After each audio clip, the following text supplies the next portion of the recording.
Cómo programar su mente para el éxito. Módulo 9. Todo lo que es y lo que será es el resultado de lo que sucede en su mente. Este es el concepto más impresionante que cualquiera haya descubierto. Usted puede modificar de manera espectacular las realidades externas de su vida si cambia las actitudes internas de su mente, como dijo William James. Ya hemos hablado sobre las diversas leyes. La ley de las creencias, que sus creencias se convierten en sus realidades, que usted ve el mundo según lo que crea que constituye la verdad sobre el mundo. Las creencias crean el hecho real, según piense el hombre en su corazón o la mujer en su corazón, así serán. También sabemos que la ley de la correspondencia dice que su mundo externo siempre se corresponderá con su mundo interno. Esto significa que hay algo en su mundo interno que se corresponde con todo lo de su mundo externo. Esto es lo que dijo el gran Emmett Fox cuando habló sobre el equivalente mental. Dijo que todo en nuestra vida exterior tiene un equivalente mental en nuestra vida interior. Para cualquier cosa que quiera ver de un modo diferente en su vida exterior, deberá suministrar primero el equivalente mental interno. La ley de atracción dice, cualquier cosa que ocupe su mente de manera continuada, la atraerá hacia sí.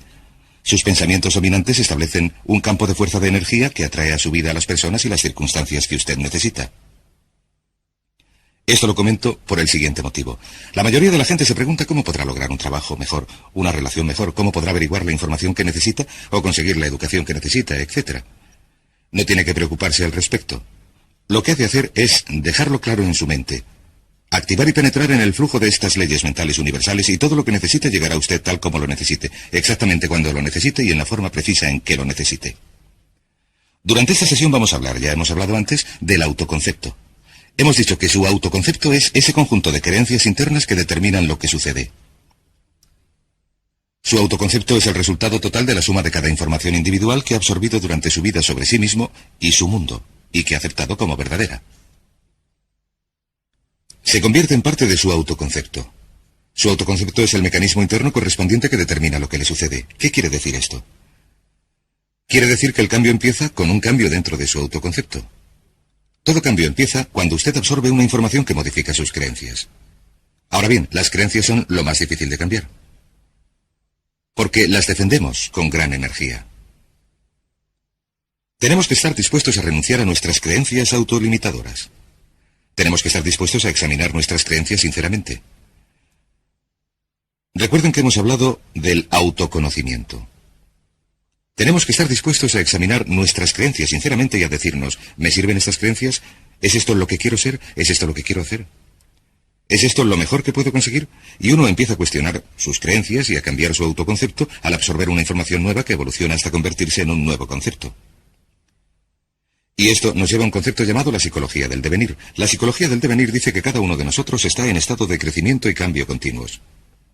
Nuestros autoconceptos y nuestras creencias se están modificando sin cesar. Por ejemplo, de niños creíamos un conjunto de cosas acerca del mundo de los adultos, de adolescentes otro. Recién cumplidos los 20 años, creíamos otras cosas, y según crecemos y evolucionamos, vamos modificando nuestras creencias y autoconceptos. Cambiamos nuestra propia imagen, cambiamos nuestra forma de ver el mundo, de manera que estamos en proceso de devenir. Esto sucede continuamente y es algo así. Es como una mata seca que lleva el viento. Está evolucionando y cambiando continuamente, pero siempre en la dirección de su meta predominante, siempre en la dirección de aquello en lo que está pensando más intensamente en ese momento. Por ejemplo, un alcohólico o un toxicómano también está haciendo que evolucione y cambie la dirección de su meta predominante porque piensan en su adicción todo el tiempo. Y si usted desea evolucionar y crecer rápidamente, tiene que dejar bien claras estas metas. Las tiene que precisar. Tiene que intensificarlas y pensar en ellas todo el tiempo. A veces, si estudiamos a las personas que lograron grandes éxitos a una edad temprana, averiguamos que tuvieron una obsesión, una preocupación total por un aspecto o campo concreto durante mucho tiempo. Mientras que otras personas, que quizás son mucho mayores, nunca han experimentado una sensación intensa, nunca se han centrado en nada que hayan deseado lograr. Hay dos obstáculos para esta psicología del devenir. El primero se denomina la meóstasis. La meóstasis es el deseo de consistencia. Es un deseo natural de la mente de ser consecuente con lo que ha sucedido en el pasado. Si quieren, nos gusta mantener el status quo. Hay personas que dicen, así es como lo hemos hecho siempre, aquí lo hacemos así, etcétera, etcétera. Hay que vigilar la meóstasis porque lo que hace es que nuestra manera de pensar sea rígida e inflexible. Y la otra es la psicosclerosis. La psicosclerosis es sencillamente el endurecimiento de la actitud. el endurecimiento de la actitud. La gente con psicoesclerosis desarrolla lo que se conoce como ideas fijas. Las ideas fijas llevan a la rigidez y a no estar dispuesto a cambiar. Ambas nos llevan a quedar atascados en la zona cómoda. Recuerden, la tendencia natural de todo comportamiento humano consiste en empezar a hacer las cosas de una manera específica y luego quedar atascado en una zona cómoda. Uno queda atascado en una zona cómoda, en una relación incluso si no es feliz, en un trabajo incluso si no está satisfecho, en un determinado nivel de ingresos incluso si no es suficiente. Hay que luchar contra la zona cómoda porque la zona cómoda se convierte rápidamente en una ruta que seguimos, y se dice que el surco se convierte en una tumba. La única diferencia entre un surco y una tumba es la profundidad. También se ha dicho que el surco no es más que una tumba con los extremos borrados, así que pongan mucha atención porque la gran mayoría de las personas de nuestra sociedad tienden a evolucionar de manera natural hasta establecerse en una zona cómoda. Se convierten en los inflexibles paladines del status quo, caen en la rutina e incluso cuando el cambio sería bueno para ellos, no cambian nunca. Esto nos lleva a los dos grandes poderes que controlan todo lo que nos sucede. Y el primero es el poder del amor. El poder del amor es el que da forma a su personalidad y da forma a su destino. El poder del amor simplemente significa que todo lo que hacemos lo hacemos o para obtener amor o para compensar la ausencia de amor. Antes dijimos que la personalidad completa del niño se forma de acuerdo con la calidad y la cantidad del amor que recibe, y que todos los problemas del adulto son el resultado del amor retenido.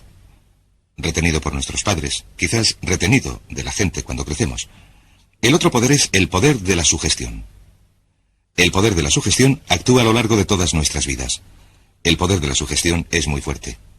Lo que hace es empezar a actuar sobre nosotros casi desde nuestro nacimiento, a veces desde antes. Y el poder de la sugestión nos da forma. Esto significa que cada uno de nuestros pensamientos, lo que oímos, lo que vemos, tocamos, gustamos, olemos, todo lo que nos afecta de cualquier manera, produce un efecto sobre nuestra personalidad. Lo decimos así. Decimos, cada cosa cuenta. Todo cuenta, y especialmente cuando nos hacemos adultos, recuerden que todo cuenta.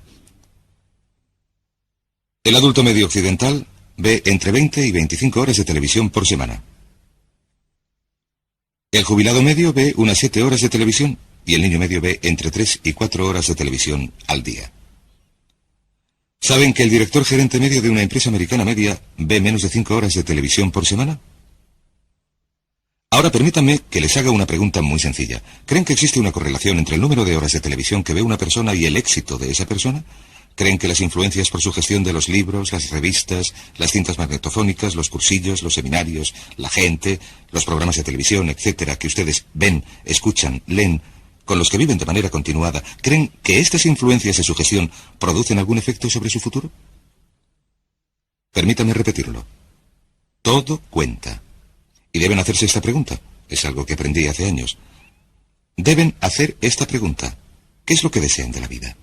Una vez que se hayan preguntado lo que desean en la vida, pueden mirar a su alrededor y decidir lo que es bueno y malo para ustedes. ¿Qué significa esto? Significa que todo lo que les acerque hacia lo que desean es bueno, y todo lo que les aleje de lo que desean es malo. Pero todo cuenta. Tengo un buen amigo que siempre estaba a régimen. De cuando en cuando, yo le pillaba comiendo tarta. A veces su comida consistía en 2 trozos de tarta.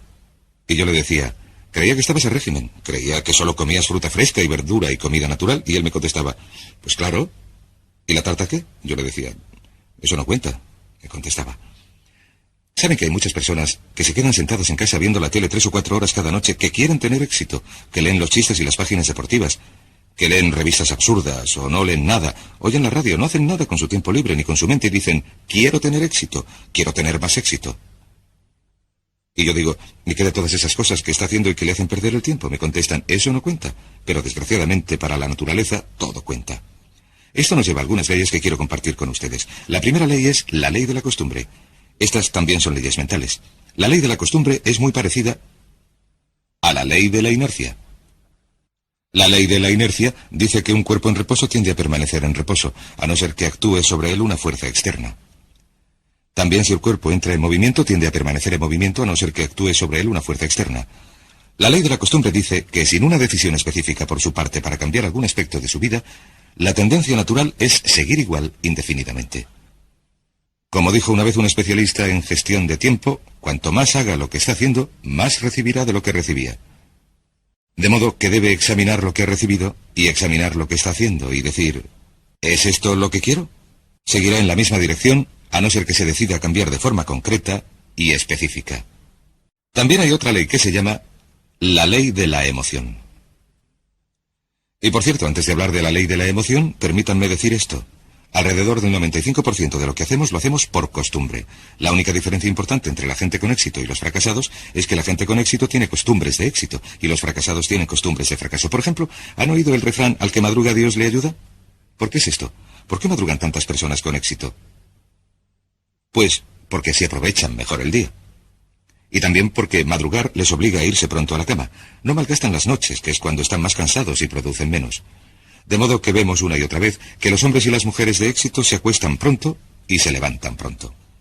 Tienen una costumbre de éxito. ¿Por qué no se acuesta pronto y se levanta pronto mucha gente? Porque son perezosos, no son disciplinados, no tienen metas que deseen con suficiente intensidad, no tienen costumbres de éxito. El 95% de su éxito lo determinará el tipo de costumbres que desarrolle. Si tiene buenas costumbres, conseguirá el éxito a pesar de los pesares. La ley de la emoción dice esto. Todas las decisiones que tomamos se basan en la emoción. Se solía decir, la gente actúa al 95% por emoción y al 5% por lógica. Uno de los grandes descubrimientos que he hecho es que la gente actúa al 100% por emoción, que no actuamos por emoción ni siquiera al 95%. Cada decisión que tomamos se basa en la emoción. Si alguien dice, esto es lo lógico, lo que quiere decir es que, aunque parezca lógico, lo que sucede es que aquello está más cargado de emoción. La ley de las emociones dice que todas las decisiones que tomamos son emocionales. Y dice también que una emoción fuerte domina a una más débil. Una emoción fuerte domina a una emoción más débil. Así que la emoción más fuerte será la emoción dominante. Y determinará lo que uno haga. Toda acción viene determinada por la emoción predominante en ese momento. Según cuál sea la emoción más fuerte, si es el temor dominará sobre lo que uno haga. Si es el deseo dominará sobre lo que haga. Las dos emociones principales que luchan en nuestro interior continuamente son el temor y el deseo. Un campeonato mundial que se repite sin cesar. Nuestros temores nos retienen, nuestros deseos nos impulsan. ¿Cómo se hace para que venzan los deseos? Muy sencillo. Se usa la ley de la concentración y se piensa todo el tiempo en lo que uno quiere. Concéntrese todo el tiempo en lo que quiere. Se mantiene la mente fija en el deseo. Se preocupa uno totalmente por lo que quiere, como dijimos antes, y los temores tienden a disminuir. Pero piense en lo que piense, si piensa en sus temores o si piensa en sus deseos, la ley de la emoción es la que determinará sus acciones, y sus acciones determinarán sus resultados. Esto nos lleva a otra ley que se llama la ley de la expresión. Esta ley de la expresión es muy interesante. Esta ley de la expresión es muy antigua, anterior incluso a una cita de Aristóteles. Todo lo que se imprime se expresa. Todo lo que se imprime se expresa. Todo lo que se imprime se expresa. ¿Qué significa esto? Voy a sentarme hasta que esté limpio el encerado. Significa sencillamente esto. Todo lo que por cualquier motivo se imprima en su psique, venga de la fuente que venga, todo lo que se mezcle con la emoción y se incorpore a su autoconcepto, con el tiempo se manifestará como parte de su personalidad y parte de su realidad. Dice en efecto que vemos el mundo a través de nuestro autoconcepto. Lo que vemos realmente es nuestro concepto del mundo. No creemos lo que vemos, sino que vemos lo que creemos. Lo que se haya imprimido en su mente como un hecho, como una verdad, como una realidad, se manifestará en su realidad o se expresará en su mundo, porque es lo que verá. Si ve que cierto tipo de personas son buenas, entonces verá bondad en esas personas. Si cree que los miembros de un partido político son imbéciles, todos los miembros de ese partido político le parecerán imbéciles, incluso los más sabios e inteligentes. Si cree que la oportunidad está presente en todas partes, verá oportunidades en todas partes. Si cree que controla totalmente su destino, entonces verá indicios de esto. Si se cree una persona popular, valerosa, confiada, con influencias, entonces actuará de manera consecuente con esa creencia y verá sus manifestaciones a su alrededor. He leído un caso interesante hace poco. Una adivina convenció a un joven de origen humilde que no tenía ninguna confianza en sí mismo de que era la reencarnación de Napoleón Bonaparte. Es una historia maravillosa, una historia verídica. Empezó a creerse que era la reencarnación de Napoleón Bonaparte. Se fue a la biblioteca y estudió a Napoleón. Lo averiguó todo sobre Napoleón. Empezó a andar, a hablar y a actuar como Napoleón, y a pensar como Napoleón. Empezó a imaginar grandes planes que Napoleón habría imaginado. Empezó a actuar valerosa y confiadamente ante la incertidumbre como lo habría hecho Napoleón. Con el tiempo llegó a convencerse totalmente de que aquella persona tímida y reservada era de verdad la reencarnación de Napoleón. Mejoró su carrera profesional. Le dieron aumentos, le promocionaron. Cambió su forma de vestir, empezó a hablar con más confianza y cuando llegó a averiguar que la adivina le había engañado, había llegado a ser un hombre de negocios muy próspero. Muy interesante. Todo lo que queda impreso y se acepta, se manifiesta. Esto nos lleva a una ley mental importantísima. Es la que se conoce como la ley de la inversión.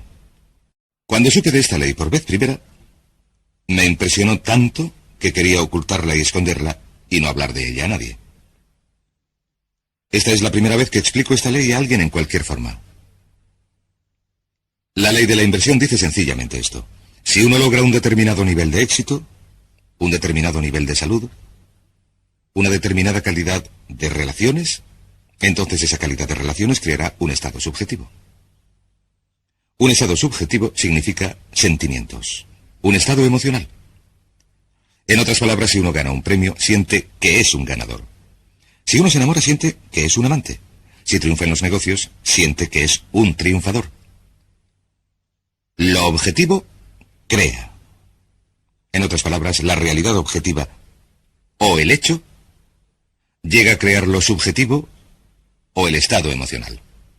¿Les parece que esto tiene sentido? En otras palabras, sucede algo. Uno se siente de maravilla, ya me entienden. Sin embargo, la ley de la inversión dice, si comprenden esto, este hecho por sí solo puede cambiar su vida porque ha cambiado la mía, dice que si uno puede crear de manera artificial el estado subjetivo o la sensación pondrá en acción las leyes de la atracción y de la correspondencia. Atraerá a su vida a la gente, las circunstancias, las oportunidades necesarias para crear algo objetivo que se corresponderá con lo subjetivo. Y el método es este. Es tan sencillo que es sorprendente. Funciona así. Cada vez que piense en algo que verdaderamente desee, imagínese que ya lo tiene. Imagínese que ya lo tiene. Parece un juego de niños, pero es potentísimo. Y lo único que les sugiero es que lo intenten durante un tiempo. Imagínese, cierre los ojos. Piense en ello. Si es necesario, póngase de pie, relájese. Haga lo que quiera, solo imagine que ya lo ha logrado y siéntalo así. Sienta que ya ha logrado el éxito. Como si ya hubiera sucedido en el pasado. Como si ya lo hubiera conseguido. No tiene que volver a preocuparse por ello. Ya ha logrado la sensación. Y si repite esa sensación una y otra vez, esta ley de la inversión creará esta sensación según se concentre más y más en la sensación. De hecho, la sensación empezará a modificar las cosas en su interior y en su exterior, y a impulsarle hacia su meta, o a impulsar su meta hacia usted, y el objetivo se hará realidad precisamente en el momento oportuno y en el lugar oportuno. De hecho, ni siquiera tiene que preocuparse por el proceso entre las distintas etapas. Lo único que tiene que hacer es retener la sensación de manera muy, muy intensa. Hablaremos de ello un poco más cuando hablemos de los métodos de programación mental. La ley siguiente es la ley de la práctica. La ley de la práctica también se conoce como la ley de la repetición. Dice que todo lo que haga una y otra vez con suficiente frecuencia se convierte en una nueva costumbre.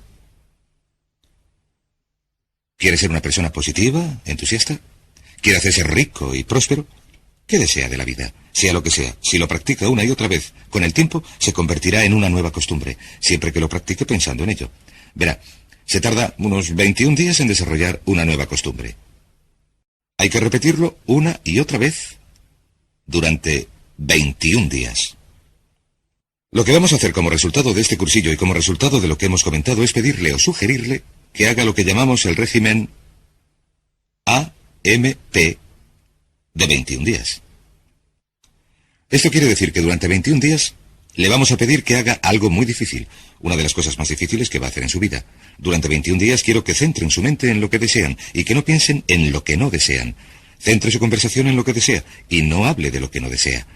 Centre sus sueños, su imaginación, sus pensamientos, sus sentimientos. Centre todo su entorno en lo que desea. No piense en lo que no desea. Es muy sencillo, no es complicado. Es una de las cosas más difíciles que hará en su vida. ¿Por qué hablamos de 21 días? Por una buena razón. Verán, una gallina con un cerebro minúsculo tarda 21 días sentada tranquilamente, pacientemente, en incubar un huevo. A nosotros nos parece que si una gallina con un cerebro minúsculo puede permanecer 21 días sentada sobre un huevo sin observar ningún cambio, solo porque tiene fe, 21 días pasa sentada sobre el huevo, entonces probablemente podemos pedir a unos adultos con un cerebro que pesa 1,5 kilos, con entre 12.000 y 20.000 millones de células y con capacidad para recordar y retener todos los conocimientos de la humanidad.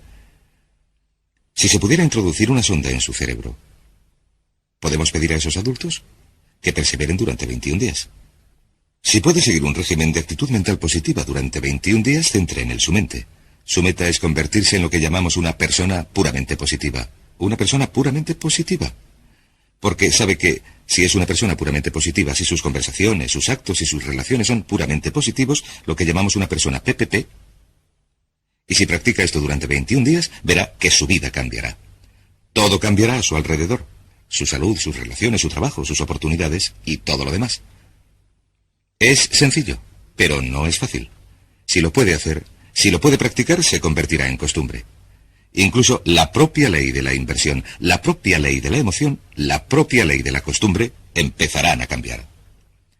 ¿Cuáles son las 4 cosas que necesita para que se opere este cambio importante? Primero, necesita el deseo. El deseo es el punto de partida para cualquier cambio. La pregunta más importante que uno se tiene que hacer en la vida es: ¿hasta qué punto desea lo que desea? ¿Hasta qué punto lo desea? ¿O lo desea de verdad? Verán, hay montones de personas que desean montones de cosas, pero ¿hasta qué punto las desean? Si las desea muchísimo, si las desea con intensidad, entonces nada en el mundo podrá impedir que las logre. Hay una interesante anécdota sobre Sócrates. Sócrates hablaba con uno de sus discípulos que le decía: «Tengo sed de saber, ¿qué puedo hacer para aumentar mis conocimientos?». Y Sócrates le contestó: «El conocimiento es algo que está al alcance de todos. Es fácil de obtener si de verdad lo deseas». El discípulo contestó: «Estoy seguro de que lo deseo de verdad». Y Sócrates le dijo: «Ven conmigo», y le llevó al mar. Y se metió con él en el mar Egeo. Estaban a algo más de 1 metro de profundidad, y Sócrates, un hombre muy fuerte, cogió al joven y le metió la cabeza en el agua. Y el joven empezó a luchar y luchar, a desesperarse. Y por fin le sacó del agua y le dijo: «¿Qué es lo que querías mientras estabas bajo el agua?». Y le respondió: «Lo único que quería era aire. Solamente podía pensar en el aire». Sócrates le dijo: «Cuando desees el conocimiento con la misma intensidad con que deseabas el aire, conseguirás todo el conocimiento que desees. Y cuando usted desee algo con gran intensidad, si tiene deseo, lo logrará». El segundo paso es la decisión. Una y otra vez, cuando viajo, me doy cuenta de que se produce un cambio de primer orden en la vida de una persona cuando toma una decisión. También me doy cuenta de que la mayoría de las personas son increíblemente indecisas. Son muy reacias a tomar decisiones, a restringir sus opciones. Son muy reacias a comprometerse en cualquier sentido, y al no comprometerse, se limitan a ir a la deriva. Desgraciadamente, se condenan a vivir bajo la ley del accidente. De modo que el siguiente paso es tomar una decisión muy clara, inequívoca, de que esto es lo que quiere y que está dispuesto a pagar un precio para lograrlo. Hay un librito muy interesante escrito por Michael Hernacki que se llama El secreto definitivo. El autor dice que la clave del éxito consiste sencillamente en esto, en que uno esté dispuesto a hacer lo que sea necesario, que esté dispuesto a hacer lo que sea necesario. Que esté dispuesto a hacer lo que sea necesario. Una vez que haya tomado la decisión, ha de estar dispuesto a realizar el esfuerzo adicional. Ha de estar dispuesto a hacer lo que sea necesario. Lo interesante es que nunca se ha de hacer todo lo que sea necesario. Sin embargo, hay que estar dispuesto a hacerlo. Y esta decisión inequívoca de vencer o morir, ese compromiso al 100% es lo que supone toda la diferencia en su éxito. La mayoría de la gente no está dispuesta a comprometerse de ese modo. Se retienen, dicen: «Lo quiero, pero no estoy dispuesto a hacer esto o aquello», o «no quiero cambiarme de casa, volver a estudiar, no puedo sacrificar esto», etc. He hablado, por ejemplo, con muchos padres que han hecho grandes sacrificios para que la madre se pueda quedar en casa con los niños durante los primeros 3 o 5 años de vida de estos. La gente les dice, estáis locos, necesitáis el dinero, no podéis viajar, no se pueden pagar las facturas cuando solamente hay una persona trabajando. Contestan, pero hemos decidido dar a nuestros hijos los mejores cimientos, la mejor base emocional, y creemos que esto se logra si la madre está en casa con los niños. Así que estamos dispuestos a hacer los sacrificios necesarios. Y por supuesto todos tienen que decidir por sí mismos en cuanto a los sacrificios que desean hacer. El tercero es la determinación. La determinación significa apoyar su plan con, por así decirlo, una fuerza de voluntad férrea. Una vez más, todos los estudios que he examinado, y a lo largo de mi vida he dedicado unas 30.000 horas a estudiar el tema del éxito personal y empresarial, es que la fuerza de voluntad férrea es de enorme importancia. Determinación y constancia cuando las cosas se ponen feas, estar dispuesto a perseverar frente a la adversidad. Este tipo de determinación es esencial para desarrollar los nuevos modelos de pensamiento que garantizarán su éxito. Y por último, disciplina. Esta es mi preferida. Generalmente, esta es la única ocasión en el curso en la que hablo del tema, pero la disciplina es la llave maestra de las riquezas. La disciplina es la llave maestra de las riquezas.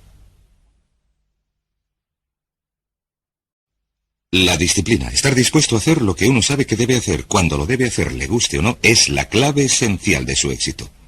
¿Por qué fracasa la gente en la vida? No es un milagro, no es un misterio. El motivo por el que la gente fracasa es porque no están dispuestos a hacer lo que sea necesario, no están dispuestos a pagar el precio. La mitad de las veces, 3/4 partes de las veces, no saben lo que quieren. Y los que lo saben, no son capaces de imponerse disciplina, de modo que la próxima vez que esté sentado viendo la televisión, la próxima vez que vaya en coche oyendo la radio en lugar de oír programas en cintas magnetofónicas, pregúntese sinceramente, en relación con la vida maravillosa que podría disfrutar, en relación con todas las cosas que desea, ¿me está acercando esto a mi meta o me está alejando de ella? Porque la verdad del asunto es que todo le acerca a su meta o le aleja de su meta, que nada es neutral, todo cuenta, que el tiempo pasa, el tiempo vuela. Ahora mismo, el reloj está haciendo tic-tac. Un buen amigo mío decía, recuerda que la vida no es un ensayo, es la función real.